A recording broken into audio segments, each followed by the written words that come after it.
Amém. 43. Mas agora, assim diz o Senhor, que o criou, ó Jacó, e que o formou, ó Israel, não tenha medo, porque eu o remi, eu o chamei pelo nome, você é meu. Quando você passar pelas águas, eu estarei com você. Quando passar pelos rios, eles não o submergirão. Quando passar pelo fogo, você não se queimará, as chamas não o atingirão, porque eu sou o Senhor, seu Deus, o Santo de Israel, o seu Salvador. Agora eu vou fazer uma troca para se adequar à nossa realidade, seguindo a orientação que o Espírito de Deus me deu. Dei o meu filho em resgate por você, para que você fosse meu, para que você fosse minha, visto que você é precioso, é preciosa aos meus olhos, e digno e digna de honra. E porque eu amo, eu a amo, dei o meu filho em troca de sua vida.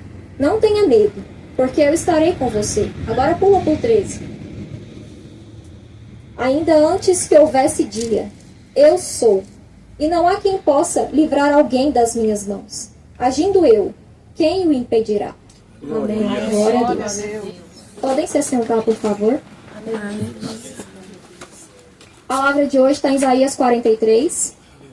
E Isaías 43 é um capítulo conforto para mim. Sempre que eu estou meditando, o Senhor fala, abre a palavra, e eu abro e vejo Isaías 43, a minha alma suspira. E a primeira vez que o Senhor trouxe esse capítulo para mim de forma mais profunda, foi para trabalhar a questão de paternidade. Então, quando o Senhor trouxe ele, e falou que eu pregaria sobre ele, eu sabia mais ou menos onde Deus queria chegar. E falar de paternidade é muito difícil. Para ser sincero com vocês, é o assunto mais difícil de ser pregado. Não só na minha opinião, mas eu já vi muitos pregadores falando sobre isso. Porque a paternidade é o grande problema das igrejas e dos cristãos nos dias atuais. Pode não parecer, mas é. Um grande alerta que eu sempre trago às pessoas é que Jesus, logo que começa o seu ministério, ele é batizado por João Batista. Ouviu-se uma voz do céu que dizia, este é o meu filho amado em quem eu me comprazo. Logo depois, ele foi para o deserto ser tentado, 40 dias, 40 noites. E quando estava lá, o que Satanás vai falar para Jesus? Se tu és o filho de Deus, transforma as pedras em pães. Se tu és o filho de Deus, pula daqui, porque está escrito, a seus anjos dará ordens a seu respeito. Se tu és o filho de Deus, ou seja, Satanás não atacou o poder de Jesus, não atacou o ministério dele de forma direta, mas Satanás atacou a identidade de filho. E se Satanás teve a ousadia de atacar a identidade de filho de Cristo, o filho ressurreto, quem dirá a minha e a sua? Glória a Deus. Então isso é um alerta para nós. E por que nós não conseguimos ver a orfandade, a falta de paternidade, como o maior problema da igreja? É porque nós vemos simplesmente os sintomas dela, as consequências dela. Quais os sintomas da falta de paternidade, Thaís? Vamos lá. Comparação. Senhor, mas o processo lá daquele irmão está mais rápido que o meu. Nossa, Senhor, mas na minha vida as coisas não estão andando ainda. Todo mundo anda. Inveja. Nossa, Deus. O Senhor abençoou aquela pessoa. O Senhor deu uma casa, o Senhor deu um carro já. E até hoje, para mim, o Senhor não faz nada. Raiva, ira. Porque muitas das vezes as pessoas têm raiva pela forma como foram tratadas a vida inteira. E elas manifestam essa raiva.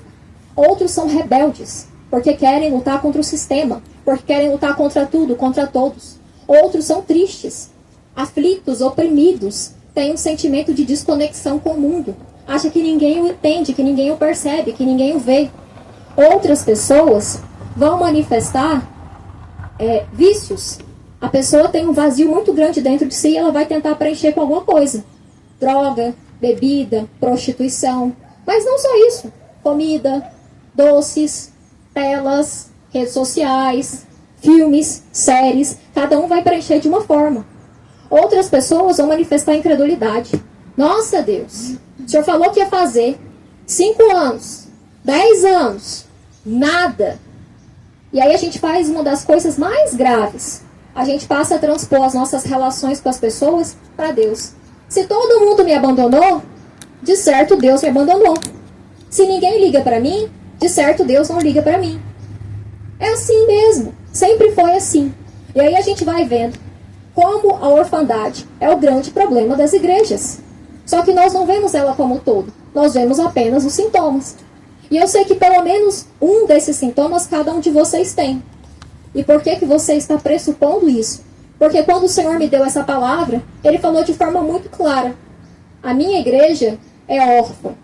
E às vezes nós ouvimos verdades da parte de Deus, dói. Só que Deus não faz o que faz para simplesmente nos expor, para nos constranger. É porque Ele precisa manifestar cura nas nossas vidas. Só que o mesmo Deus que traz o caos é o Deus que traz a cura, que traz a libertação, que traz a renovação. E enquanto o Senhor ministrava essa palavra no meu coração, Ele me trouxe um clássico exemplo que a pastora Lismone sempre dá. Eu tenho certeza que quase todo mundo já ouviu. Ela disse que uma vez ela estava aqui e o Senhor falou: você confia em mim? Ela falou: sim. Então beleza, vou colocar uma venda nos seus olhos, você vai descer aqui, ó, você confia que você vai descer, vai chegar até aqui do outro lado, nada vai te acontecer? Ela falou: Senhor, eu não confio, porque foi sincera. E Deus falou assim para ela: é isso que eu estou gerando em você, um relacionamento, confiança. E aí o Espírito de Deus falou no meu coração: sabe o que eu quis dizer na verdade? Eu falei: o quê? E ele disse: eu quis dizer o seguinte, eu estou te ensinando a ter um pai. Só que se eu dissesse isso, vocês são tão órfãos, mas tão órfãos, que vocês não entenderiam. E é isso que o Espírito de Deus quer gerar dentro de nós, um relacionamento de pais e filhos. Se eu perguntar como cada um de vocês se vê, o que você é para Deus, talvez alguns diriam: ah, eu sou um pastor, eu sou uma pastora, eu sou um missionário, um evangelista. Talvez os mais humildes pudessem dizer: eu sou servo, eu sou um cooperador. Aleluia. Talvez outros digam: não, eu estou aqui Deus. só aqui mesmo para passar o tempo, estou aqui esquentando o banco. Mas eu duvido que certamente alguém diria, pelo menos de primeira resposta: eu sou filho, eu sou filha. E essa é a grande verdade. Nós ainda não temos Deus como Pai. Muitas das vezes nós temos Deus como Senhor. Um relacionamento de Senhor para com servos. Mas Ele não é Senhor? É. Mas você, podendo ser filho, vai escolher simplesmente ser servo? Nós podemos ser as duas coisas, porque uma coisa não anula a outra. E hoje o Senhor nos convida para um relacionamento que não é de simplesmente Senhor e servos, mas é um relacionamento de pais e filhos. Deus é Pai. E é isso que Ele quer ministrar nos nossos corações no dia de hoje. Deus é Pai. Um pai vai dizer não para os seus filhos. Um pai vai dizer não. Pai, uma criança, imagina a cena. Posso ir lá fora? Não. Poxa, pai, mas tá cedo ainda. Não tá cedo, são 10 horas da noite, é perigoso. Às vezes um pai se explica. Mas às vezes um pai vê um filho colocando o dedo na tomada, ele vai simplesmente dizer: não faz isso. E não é passível de explicação no momento. Um pai fica em silêncio. Pai, a gente vai viajar ano que vem? Às vezes o pai está lá, só em silêncio. Não vai dizer sim nem não. Mas o filho precisa confiar que o pai está no controle da situação. E que não o deixou de amar pela forma como as situações estão acontecendo. Deus é Pai. E é isso que Ele quer ministrar nos nossos corações. Um pai diz não aos seus filhos. Um pai castiga os seus filhos quando necessário.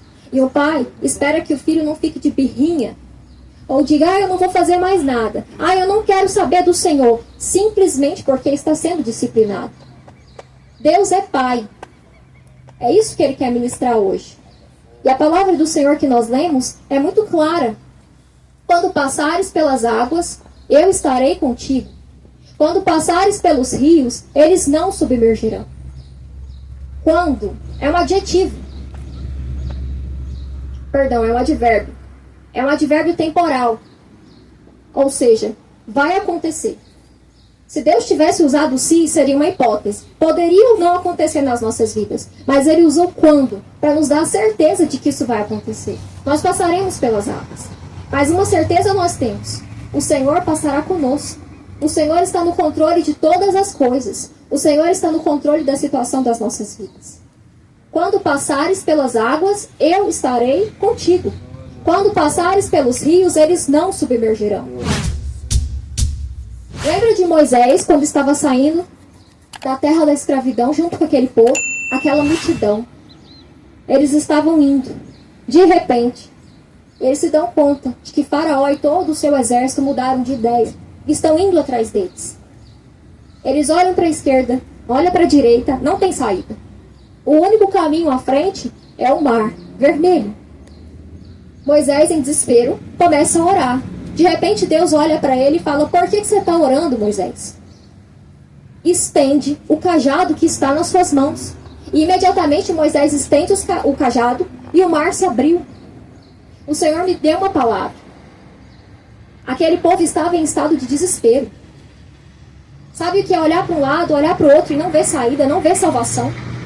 Sabe o que é ver o inimigo perseguindo você, vindo na sua direção, vindo pelas suas costas? A sensação de que você está paralisado. A sensação de que você está asfixiado. Mas o Senhor tem um caminho. O Senhor tinha um caminho para aquele povo. E o Senhor tem um caminho para a sua e para a minha vida.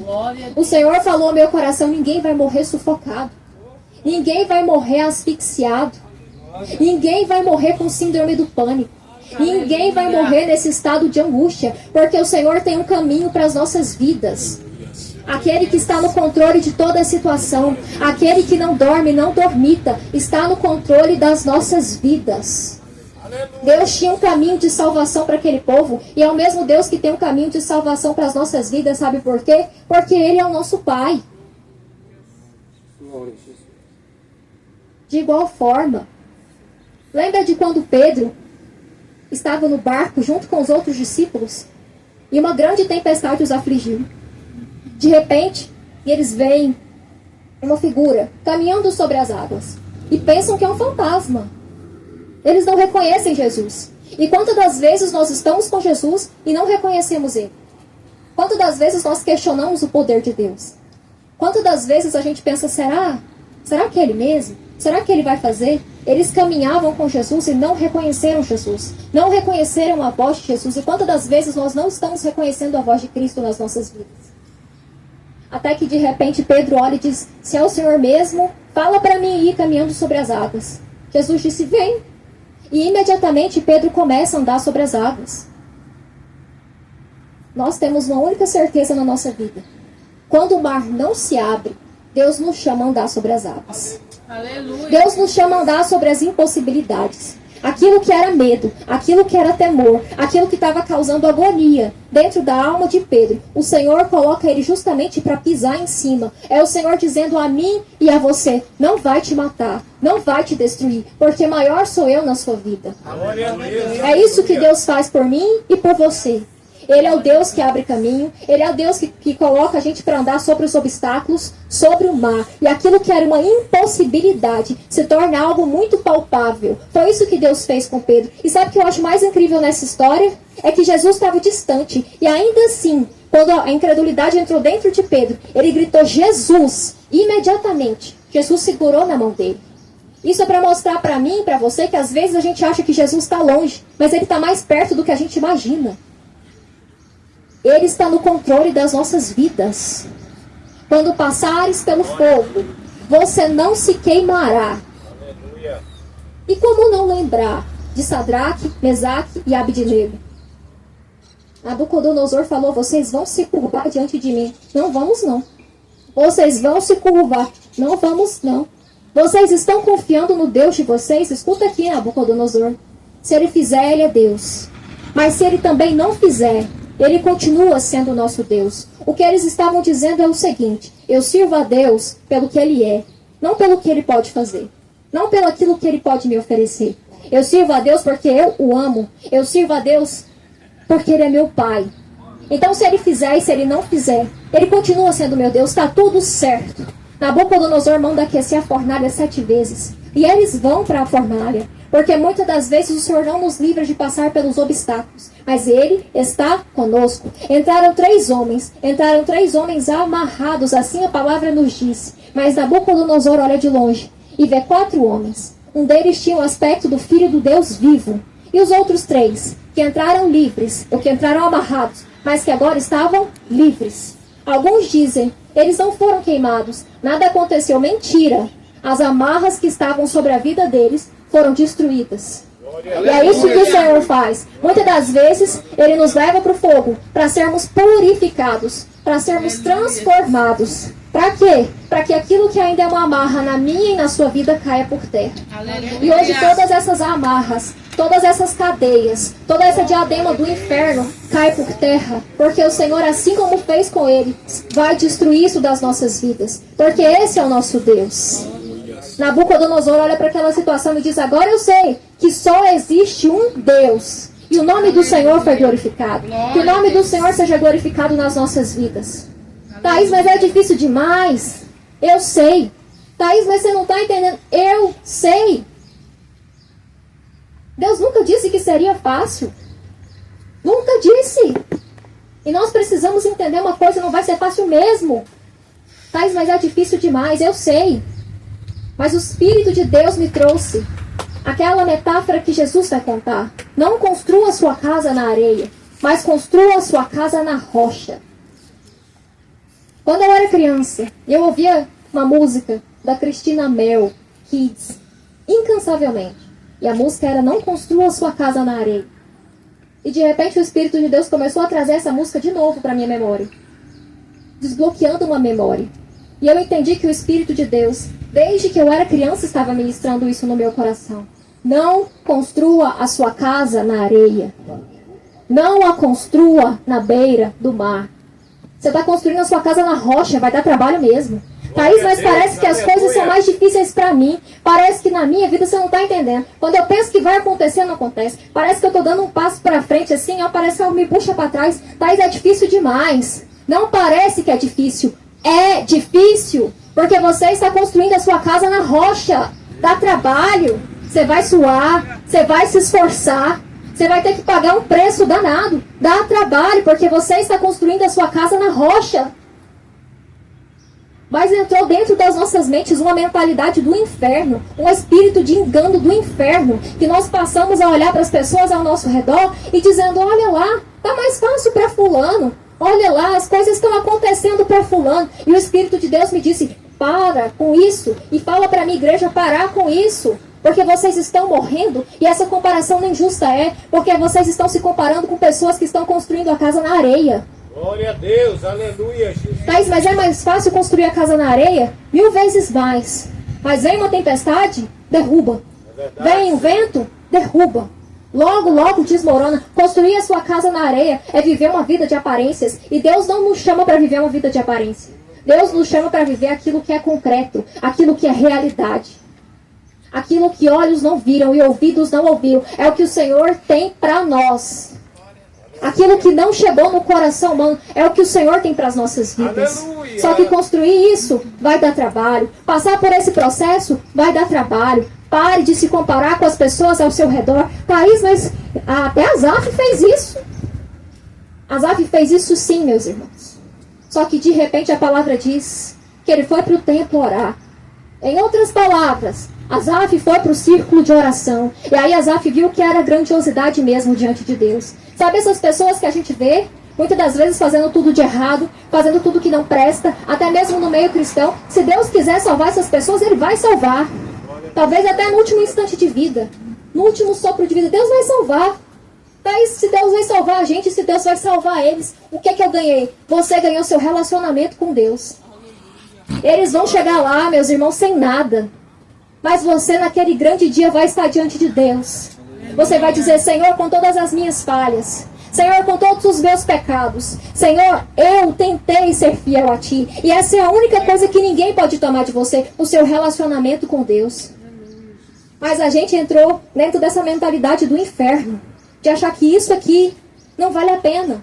Isso vale a pena sim. Isso é a única coisa que vale a pena. Senão Paulo não nos teria dito que todas as coisas deste mundo são perdas e não ganhos. Viver é Cristo. E essa aqui é a única coisa que nós vamos levar. O seu relacionamento com Deus é a única coisa que você vai levar. A sua filiação com Deus você leva para lá. Então não desista de servir a Deus. E pare de ficar se comparando com pessoas que você sabe que não servem a Deus. Thaís, mas a gente vê todo mundo fazendo tudo de errado. Parece que é tão fácil, parece que é fácil.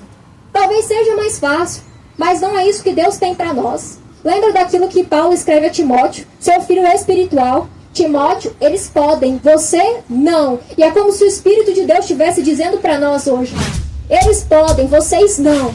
Eles podem ir por um caminho de ruína, eles podem ir por um caminho de destruição, eles podem ir por um caminho de facilidade, eles podem ir no meio desse sistema, mas vocês não, porque vocês são filhos de Deus. É isso que tem que entrar dentro da nossa mente. Você não está perdendo nada. Na verdade, você está ganhando. Só que esse espírito de engano entrou nas nossas mentes, mas ele já caiu por terra. Porque nós servimos ao Deus que nos deu o espírito da verdade. E a verdade do Senhor vai entrar sobre as nossas vidas. Não interessa pelo que a gente vai passar, o Senhor está conosco. O Senhor está no controle de todas as situações. Mas tudo tem um processo, meus irmãos. Tudo tem um processo. E eu me lembro, passei essa semana inteira com isso na minha mente, em que o Senhor falava algo ao meu coração. O Senhor falou de forma muito clara: quem junta as peças do quebra-cabeça da sua vida sou eu. Quem junta as peças do quebra-cabeça da vida de vocês é o Senhor. E muitas das vezes a gente não tem noção do que está acontecendo. Mas olha o que o Senhor falou ao meu coração. Eu precisava de um homem que fosse líder, mas que tivesse uma dupla função. Ele não precisava só ser um líder com uma mentalidade elevada, mas ele precisava também entender de sacerdócio, porque ele precisava tirar o meu povo da terra da escravidão e guiá-los à terra prometida. Então o Senhor levanta Moisés. Ele passa 40 anos no palácio, tendo uma mentalidade diferente, vivendo como um príncipe. De repente Deus o arranca de lá. E a gente diz: e agora, Thaís? Deus vai desconstruir tudo aquilo que ele construiu? Não! Deus conectou Moisés com um cara chamado Jetro, que era sogro dele. Sabe o que era Jetro? Sacerdote de Midian. Então Moisés vai passar 40 anos junto com esse homem, aprendendo também sobre sacerdócio. 40 anos como príncipe, 40 anos como sacerdote, para passar mais 40 anos guiando aquele povo rumo à terra prometida. Quem junta as peças de todo quebra-cabeças é o Senhor. O Senhor falou ao meu coração: eu precisava de um homem para que fosse governador do Egito. Mas esse homem precisava entender de muita coisa. E o Senhor falou: então eu escolhi José. José passa a sua vida, a sua adolescência, aprendendo sobre pecuária, porque a família dele mexia com gado. Mas ele precisava entender de mais coisas. Então o Senhor falou ao meu coração: sabe o que eu fiz? Eu joguei ele num poço. Porque ele precisava entender sobre irrigação, que é base da agricultura do Egito. Ele precisava entender sobre relações comerciais. Então eu fiz ele ser comercializado, mas como escravo, para os midianitas. Ele precisava entender sobre como funciona o comportamento dos oficiais. Então eu conectei ele com Potifar. Ele precisava entender também como funcionava o sistema carcerário daquele país. Verdade. Então eu joguei ele numa prisão. E o Senhor falou no meu coração: aquilo que vocês chamam de humilhação, aquilo que vocês dizem: Senhor, eu não estou entendendo, aquilo que vocês dizem: Senhor, mas eu não merecia, é o Senhor te preparando para chegar onde Ele quer te colocar. Aleluia. Então que paremos de reclamar. Quem junta as quebras do quebra-cabeças é o Senhor. E o Senhor vai nos colocar aonde Ele quer nos colocar. O Senhor precisava de alguém que fosse profeta, mas que entendesse aquilo que ele queria comunicar. Então o Senhor levanta Ezequiel. Eu sempre fiquei encucado. Por que o Senhor levanta Ezequiel? Ezequiel passa 25 anos aprendendo a ser um sacerdote, porque vinha de uma olhagem sacerdotal. Para o Senhor jogar tudo isso fora, era o que eu pensava. Eu ficava encucada com isso.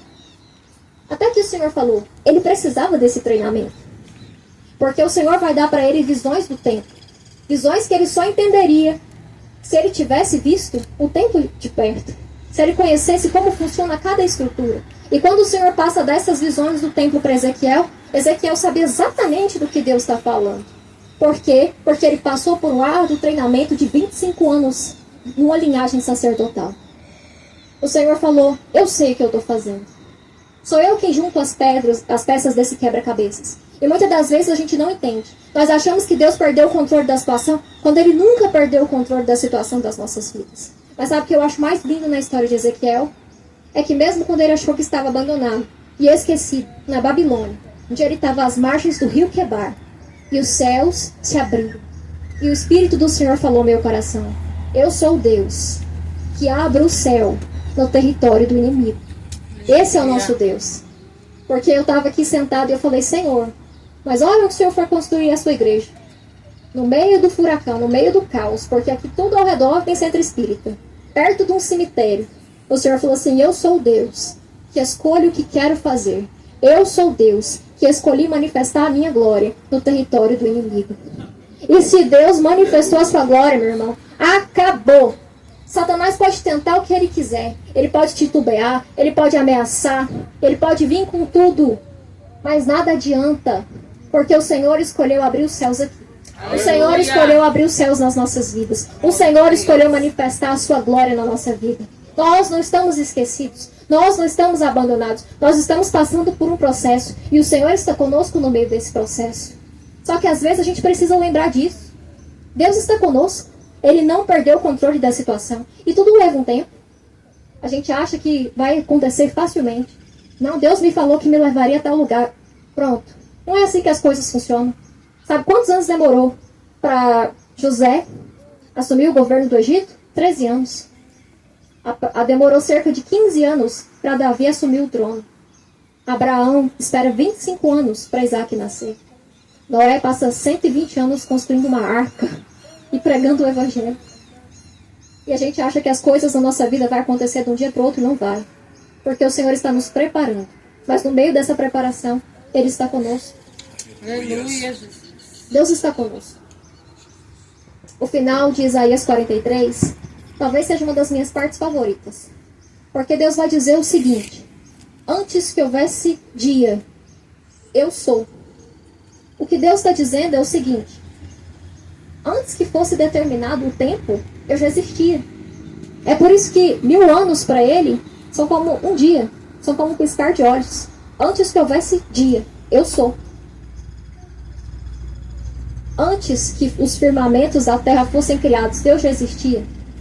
Antes que houvesse movimento de rotação e translação na terra, Deus já existia.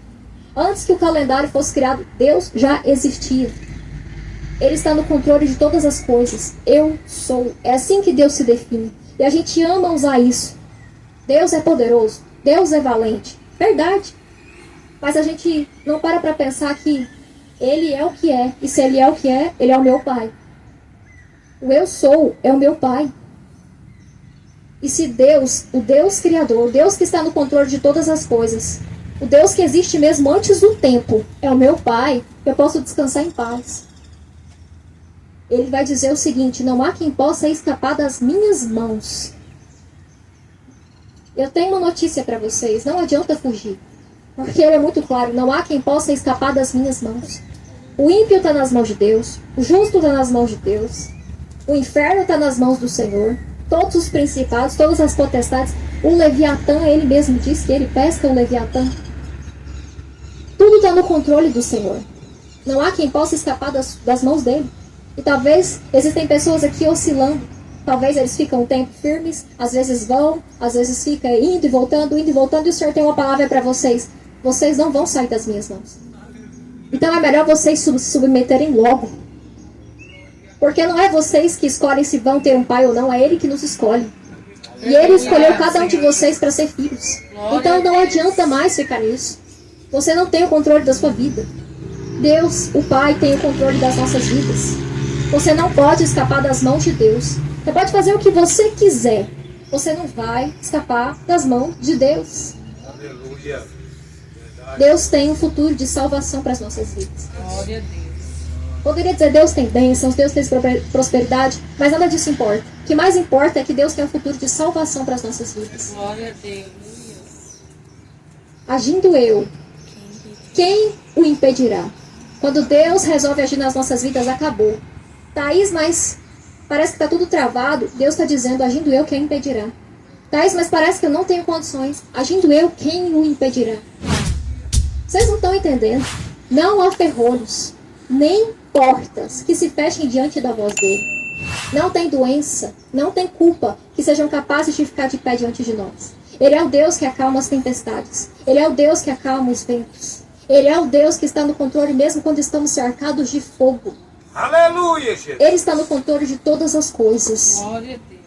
Ele vai adiante de nós. Ele endireita caminhos tortuosos. Ele quebra portões de bronze e despedaça ferrolhos de ferro.